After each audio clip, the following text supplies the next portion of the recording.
All right, guys, here we go. We're going to take a ride on the train to Living History Days. Bye, Dave. Good to see you.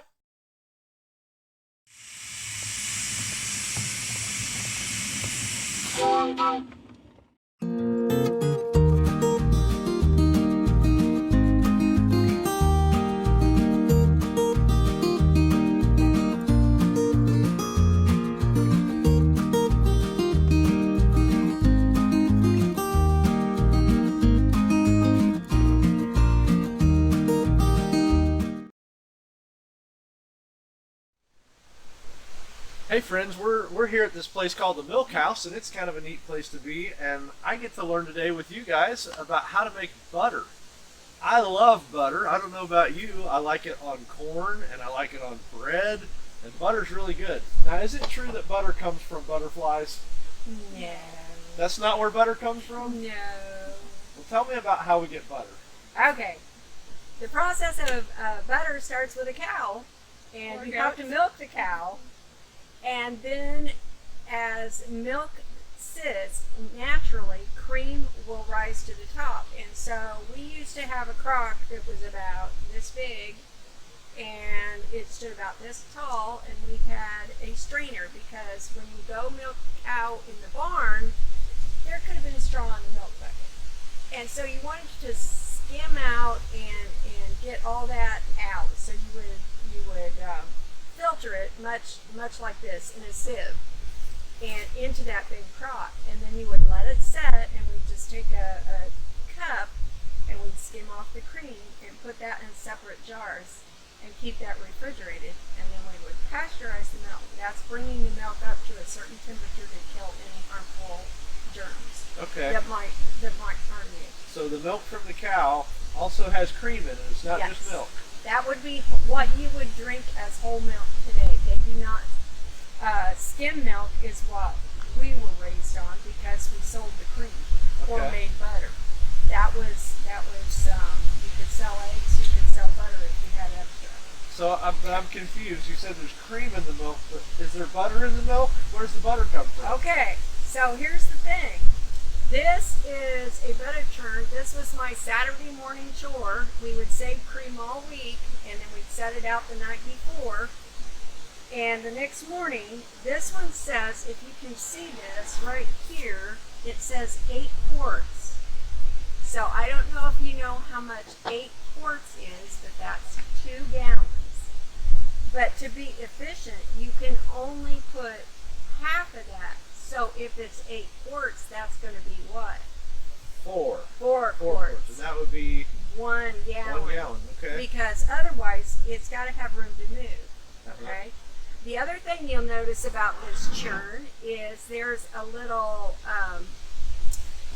section right here that has little holes in it. It makes its own strainer.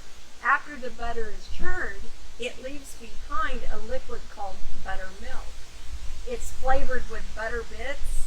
It was great for baking. You can make your pancakes, your biscuits. And I've heard of buttermilk biscuits. Yes, that's where buttermilk comes from. It's the byproduct of what is left in the churn after the butter is in there. And then, so once the butter forms, and you can see, I've been churning this a little bit, and you can see the liquid in this. See how that moves? Okay, look at the liquid in this, and it's getting thick. Do you see? Yeah. See the difference in the thickness? Can I try cranking it? You can crank it. It's so much fun. And so moving that around and around, Just keep moving it. Going to make the cream turn into butter. Yes, and the faster you crank, sometimes the quicker it comes, and sometimes it takes 45 minutes, and on Saturday morning, that was a long time. That is a long time. A long time when you're a kid, yeah. So I see that she's shaking. Can you shake it in here and do the same thing? You can do that too. So, like, shake it like this? Just shake it hard, and you should start seeing the bubbles forming around. Can I shake too? Yes. If I shake them It's good really exercise. hard, does that make it any faster? It can help. So she is shaking goat milk, and this is cow's milk. So tell them about goat milk and the benefits of that if you are lactose intolerant. So So if you're lactose intolerant, goat's milk does not have that protein, which is called lactose, in it, which cow milk does. So that means you can't drink cow milk, but you can drink goat milk. Okay. And it's also naturally homogenized versus cow milk is not naturally homogenized. I'll let Kate tell you a little bit more about that. Homogenization is kind of a more new term that we use, and that is blending the cream into the milk so it does not separate. Okay. And that is what you can buy in the stores today. So when you see that word homogenized, they put it through a process that it just automatically blends it and it doesn't separate, because milk will naturally separate. So if I went to lunch with these guys at school today, and they've got the little square carton of milk, if they shook it and shook it and shook it, it's not going to turn into butter. It is not. It would just be shaken up milk. Yes. But if it was cream in that, it would turn into butter. But the trick is you want to have the cream at room temperature. It just works so much better. Otherwise, you're going to spend an hour and a half turning butter instead of 15 to 45 minutes. This is taking forever. Yes. My arms are tired. I know, right? So how much milk would a goat make in a day? The goats, some of the high producing breeds can make about 2 quarts a day. Okay, so is that a half a gallon? That's not half a gallon, or so a little bit over. How much milk would a milk cow make in a day? We had a 2-gallon milk bucket, and in the morning when I milked it, it was 3/4 full. Okay. You do the math. How much was that each time I milked the cow? 1.5 gallons. You're correct. Okay. And they would do that in the morning and also at night? You had to milk the cow twice a day, or the cow would not be happy when you came in. So that's 3 gallons a day. Yes. That's a lot of cereal. That was a lot of baking, but you could also sell it. You know, there again, on a farm, you have to have the natural products to survive, but there are people that didn't have milk cows, the elderly, some of those that just had gotten rid of stuff. And so those things they could buy from people that had, or they would take what they had and barter back and forth. So those were the products that we did on our farm was the eggs and the butter and the milk. And there were times in the winter where they didn't give us much. And, you know, milk cows have their season. Yes, they have to have a calf so they can be a milk cow. Okay. So we didn't always have the calf, so we didn't always have the milk. So those times were more lean, and we didn't enjoy that butter. So the other thing about the process of making butter is once it's formed into butter and you pour off the buttermilk, you have to rinse most of the buttermilk out, and you use spoons, and you take a bowl. I have a pitcher of water here, and you pour cold water. What would happen if we put hot water on cold butter? It would melt the butter. Yes, that would not be a good thing. No. So you have to use cold water, and you put it in here, and you squeeze it against the side of the bowl, and more buttermilk would come out. You pour that off and throw it away. And you do that until the butter rinses clear, because if you don't, the butter will get rancid. Okay. And then what is rancid? Rancid means it's going to smell funny, it tastes funny, and it's not going to be pleasant, and it's time to throw it out. Is that kind of like when the milk goes sour? Yep. Okay. It's just not a good thing. And this is a butter dish that we put our butter on. We use that all through my years, and you can see how the butter fats have discolored this plate. But we would just make a mound, and we'd use this to form it and put it in the plate, and we would leave that on the table. Actually, it is good for a week. It never lasted a week. But it will keep 2 to 3 weeks in the refrigerator.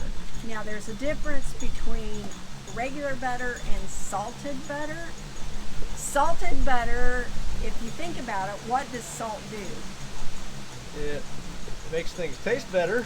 It makes things taste better, but in the days of no refrigeration and just spring houses where the water kept stuff cool, it was a preservative. Salt is a preservative. So you would take a pinch of salt if you had a nice big, if it would fill that, it would just be a pinch of salt in there. and it would help to preserve that butter Make it and not last turn. longer. Yes. Okay. Not turn. So when I get butter at the grocery store, it comes in kind of a long stick. How does it get to be that shape? Okay, they have, and I wish I had one, but they make wood. Yeah, looky here. Yep.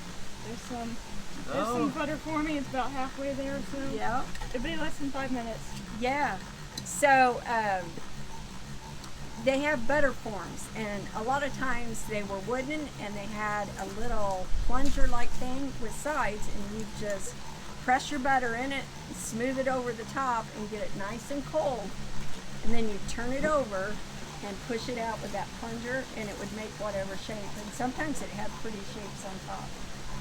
So they made decorative butter as well. Seeing it? Are you seeing it? I'm feeling it. It's getting harder to crank. Yeah. My arm's about to fall off. I can kind of see it along the top of the turn there. Yep. A little bit. It's coming. This one, I think this is going to actually turn the butter quicker because it's gotten warmer. So Yeah. do you always have to hand crank it, or were there ever machines that did this? There were machines eventually invented for this, yes, and that's how the process is done today. There were also the plunger types that had a bowl with, again, there was like a round disc that fit the container, and you had a pole that went up through a hole in the lid, and you just did this. That was not fun. This is much more fun. But I've done both. But this is my preferred method. Yes.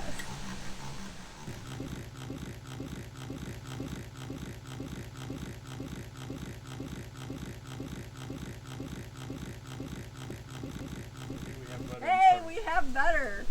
Okay, we're gonna pour off the buttermilk. Here's our strainer. Here's our bowl. Okay.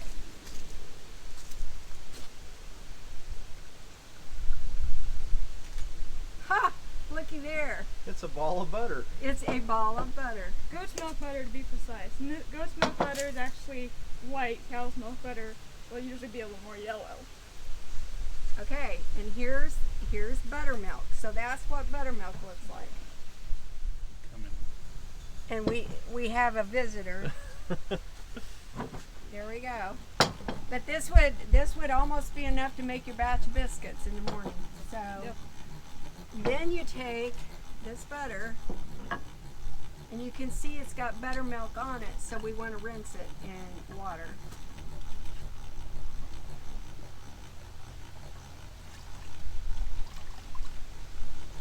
Yep, you can kind of see the buttermilk kind of coming out there. Yeah.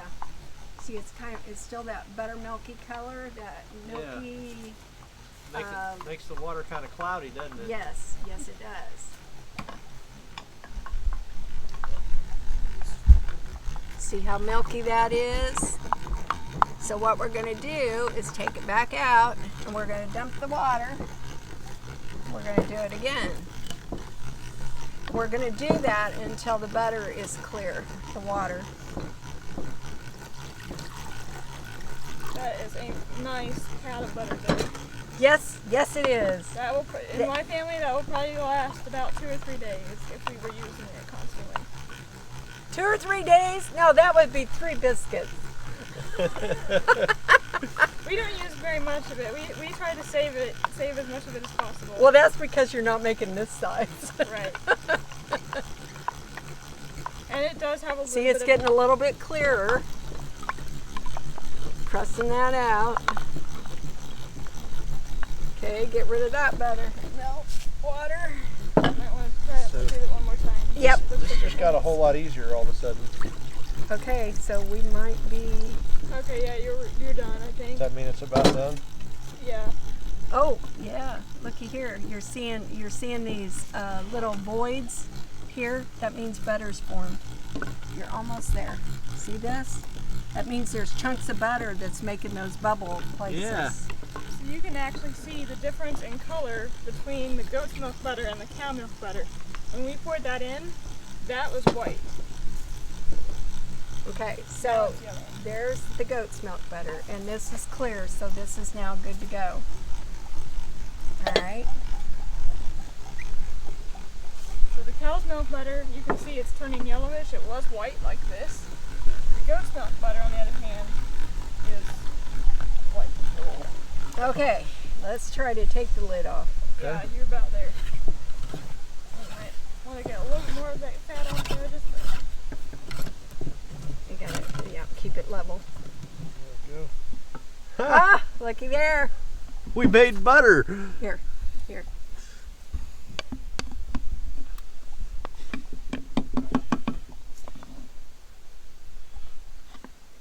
So these are the paddles. This is what the underneath of it looks like.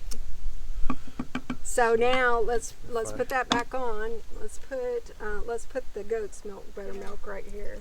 you may want to throw that out. There's some dirt in it. That's fine. Although Dirt. Yeah, I can. Eat a pound a day.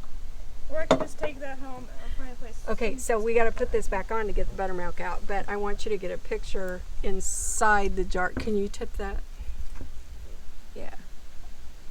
Okay, so we're going to use this screen right now to get the buttermilk off.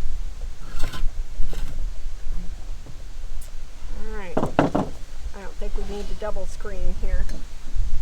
Okay, So pour right that in? there. Got it? Look at there. Oh my gosh. That is a lot of butter.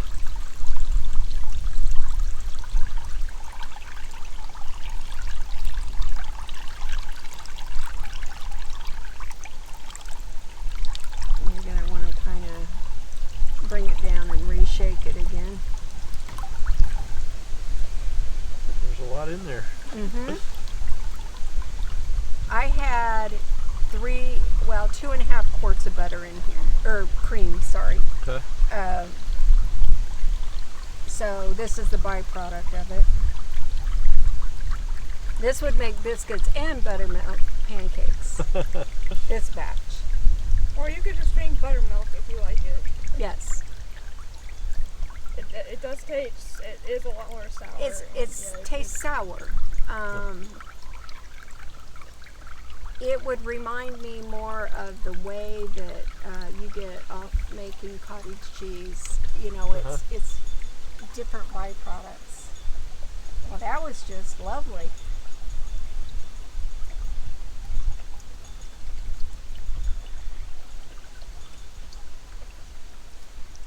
All right, I think we've done pretty well on that. Now, I'm gonna use your jar, Phoebe. Okay. Yeah, I'm gonna be taking the butter home, so I'm gonna make something. Okay. I am gonna be taking the butter home, so I'm gonna need something to hold it.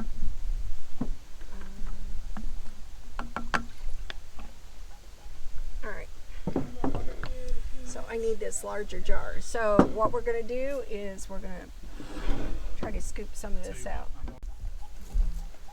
Okay. Can you kind of hold that toward you? Yeah. I can feel it.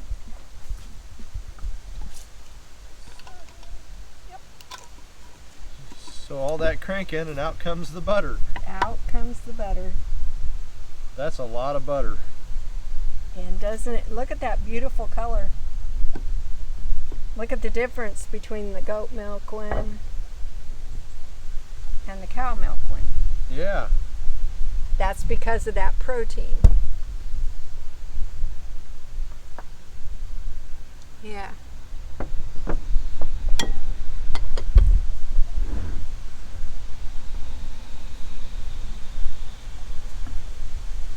See, look, I'm pressing out. See how I do that? How it. There's more buttermilk in the There's bottom. more buttermilk yet to come, and that's what we got to keep getting off because that's what makes the butter bad.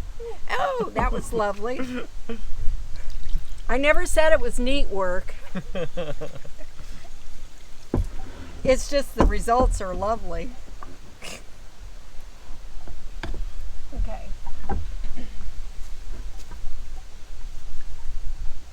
And that's what soap and water's for. Yep. One thing about it, we never kept very clean on the farm. You were always busy. Okay, I think we got enough in there that we're going to just rinse. I'm going to leave the byproduct. But look at that. That we made that much butter out of 2.5 quarts of cream. We're going to need a lot of biscuits. That is money for shoes. Oh, so you can sell it. You can sell it. We got new clothes in the fall and new shoes in the fall because most of the summer you went barefoot. And so that was for going back to school. You got your school outfit, and then when you came home, you put your work clothes on. Those were usually the old clothes that had been mended, and we had 2 outfits. And you would help pay for your clothes by selling the butter you were making. The butter and the eggs that I took care of. Huh. Yeah. So I've got it to the point now where it can be rinsed, just like the process with the goat milk. But there you go. That is butter. That's very cool.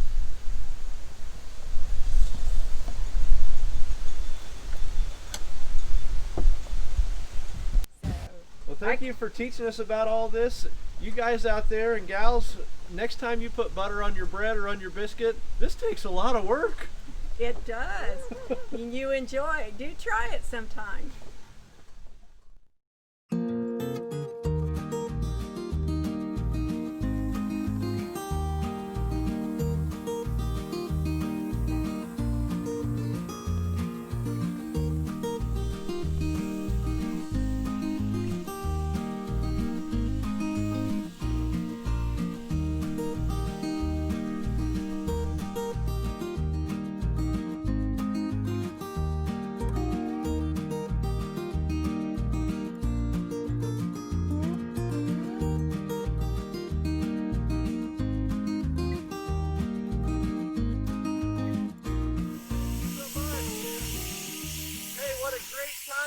Today at Living History Days.